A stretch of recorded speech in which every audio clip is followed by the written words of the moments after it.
এদিকে 60,000 পুত্র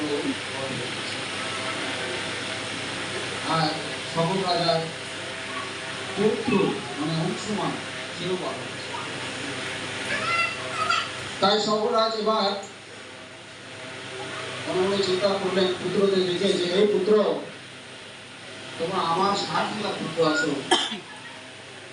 এক পৌত্র আছে, তাই আমি মনে মনে চিন্তা করেছি এক অশ্বমেধ যজ্ঞ করব। অশ্বমেধ যজ্ঞ করব।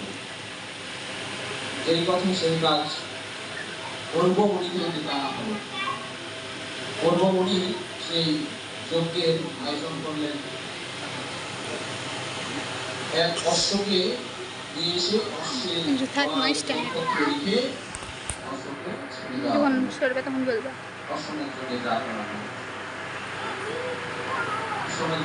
রাজারা চক্রবর্তী সম্রাট হন।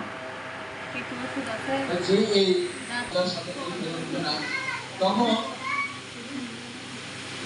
দেবরাজ ইন্দ্র সেই অশ্বকে ধরলেন। দেবরাজ ইন্দ্র সেই অশ্বকে ধরে সুতলে সুতলে সুতলে কপিল মুনি তিনি ধ্যানে রত ছিলেন। সেই কপিল মুনির কাছে গিয়ে তিনি সুতলে সেই অশ্বকে রেখে আসলেন। সুতল আমরা যেখানে থাকি এটা মনে রাখবেন, আমরা যেখানে থাকি এটা ভূতল। সুতলে আমাদের 14 ভুবন বলা হয়। 14 ভুবন, উপরে 7টি ভুবন, নিচে 7টি ভুবন। নিচে 7টি অতল, বিতল, সুতল, তলাতল, রসাতল, মহিতল, পাতাল। এই 7টি আছে নিচে। আর উপরে আছে কি? ভূব, সর্ব, অম, জন, তপ, এই উপরে 7টি। এই 14 ভুবন, এই 14 ভুবনের মধ্যে সুতলে কপিল মুনি ভগবানের এক অবতার, যিনি সাংখ্যযোগ দর্শন করে তার মাতা দেবহূতিকে উদ্ধার করেছিলেন সাংখ্যযোগ সময়। সেই কপিল মুনির কাছে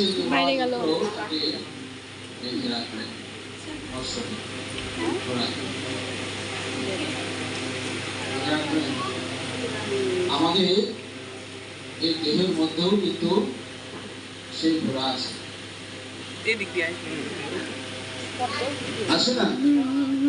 যে ঘোড়া আমাদের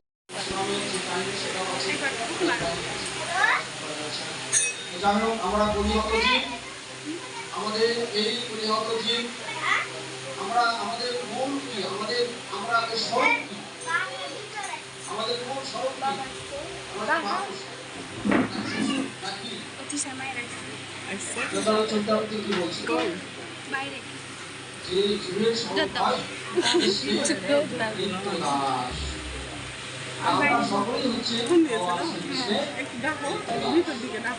বাইরে যা ফোন দিয়ে বাবা আপনারা ভগবান শ্রীকৃষ্ণ আমি ঈশ্বরের সত্যি ভজন সাধন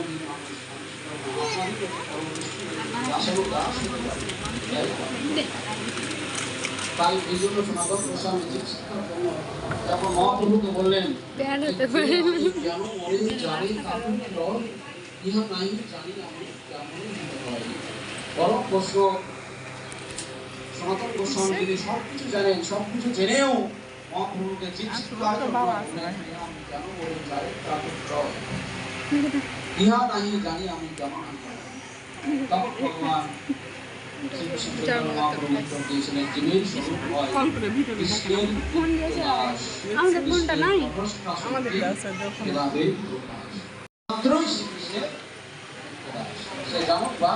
তার মধ্যে একটা বিবেক আছে। পাপী যখন পাপ করে সে জানে আমি পাপ করছি, চুরি করে সে জানে চুরি করা অপরাধ, সে যেন এটা করে। তাহলে আমাদের মধ্যে একটা বিবেক আছে, আমরা জানি। তাই আমাদের একটাই অভিমান থাকা চলবে, একমাত্র অভিমান ছাড়া অন্য কোনো অভিমান আমাদের রাখা যাবে না। তা আপনারা সকলেই ভগবান শ্রীকৃষ্ণ দাস, আমি আপনাদের কত ভক্তের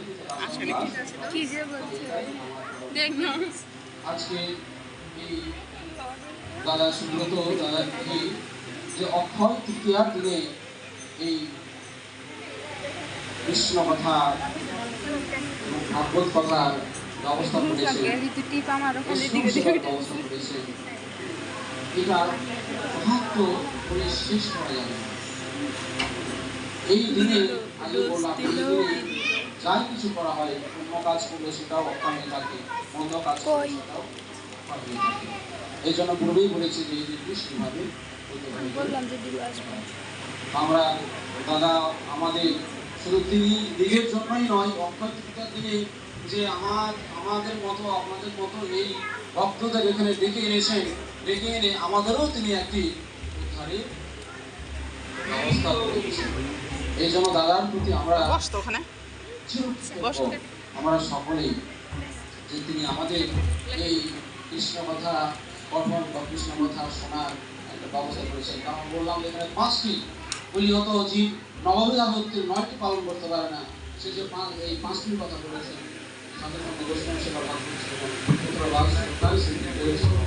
এই পঞ্চসেবা করতে পারলেই আমরা এই ব্রাহ্মণকে সেবা তো দিলেনই না,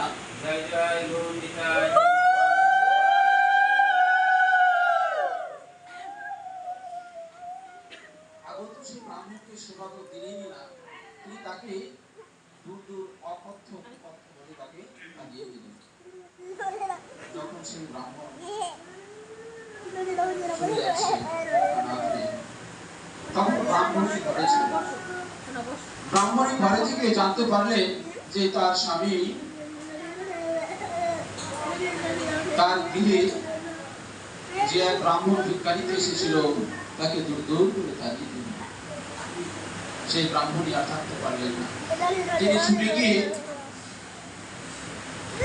সেই ভিখারি ব্রাহ্মণের চরণে গিয়ে বললেন যে হে প্রভু, আপনি চলে যাবেন, কৃপা করে আপনি আমার গৃহে আসুন, আমি আপনার সেবা ব্যবস্থা করছি, আমি আমার গৃহে করলেন। তখন সেই ব্রাহ্মণী সেই ভিখারি ব্রাহ্মণকে অতি আদর যত্নে তিনি সেবা করালেন, প্রসাদ খাওয়ালেন। অত্যন্ত আনন্দিত হয়ে সেই ভিখারি ব্রাহ্মণ সেই ব্রাহ্মণকে আশীর্বাদ করে চলে গেলেন যে হে ব্রাহ্মণী, তুমি যে আমার সেবা করলে তাতে আমি খুশি হয়েছি, তোমার এই সেবা যেন অক্ষয় থাকে। সেই দিনটি ছিল অক্ষয় তৃতীয়ার দিন। ক্রমে দিন অতিবাহিত হলো। সেই গৃহস্থ ব্রাহ্মণ এক সময় তার দেহত্যাগ করল। দেহত্যাগ করার সময় যমদূতরা এসেছে তাকে নিয়ে যাওয়ার জন্য, যে সারা জীবন ব্রাহ্মণ হয়ে সে ভালো কোনো কর্ম করেনি, কোনো ভিখারিকে ভিক্ষাও বসতে দেয়নি, তাই যমদূতরা এসেছে তাকে নিয়ে যাওয়ার জন্য। এইদিকে বিষ্ণুদূতরাও কিন্তু সেখানে এসে হাজির, তারাও তাকে নিতে এসেছিল। যমদূত এবং বিষ্ণুদূত এদের মধ্যে কথা হচ্ছে। যমদূতরা বলছে এই সারা বছর কোনো মানুষের ভালো কাজ করেনি, সেবা যত্ন করেনি, শুধুমাত্র কর্মই করে গেছে। হাজার হাজার লক্ষ লক্ষ ভক্তকেও সেই অক্ষয় পদ্ম থেকে প্রসাদ করার সেই পাত্রের প্রসাদ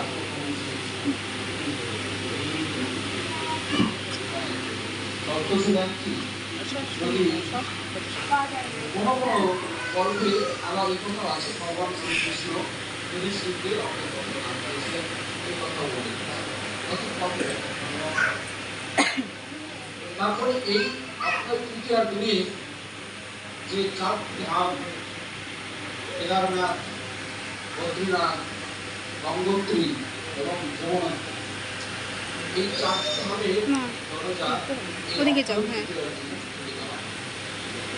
এবং 6 মাস আগে মন্ত্রপরিত 4টি ধামে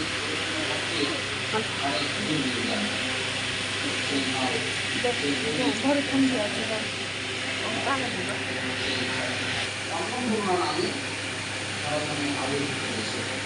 কারণ পার্বতীর আর এক নাম অন্নপূর্ণা। তিনি অন্নপূর্ণা হয়েছিলেন এই অক্ষয় তৃতীয়ার এই দিনে। অন্নপূর্ণা কিন্তু আমাদের সকলের গৃহে আছে, আমাদের সকলের গৃহে কিন্তু একটি রান্নাঘর আছে। তো সেই রান্নাঘরের আমাদের দেবী অন্নপূর্ণা, এবং এই জন্য রান্নাঘরকেও আমাদের একটি মন্দির হিসাবে কারণ সেখানে মন্দির হিসাবে রান্নাঘর কখনো বিকাশ করে যাওয়া যাবে, মন্দির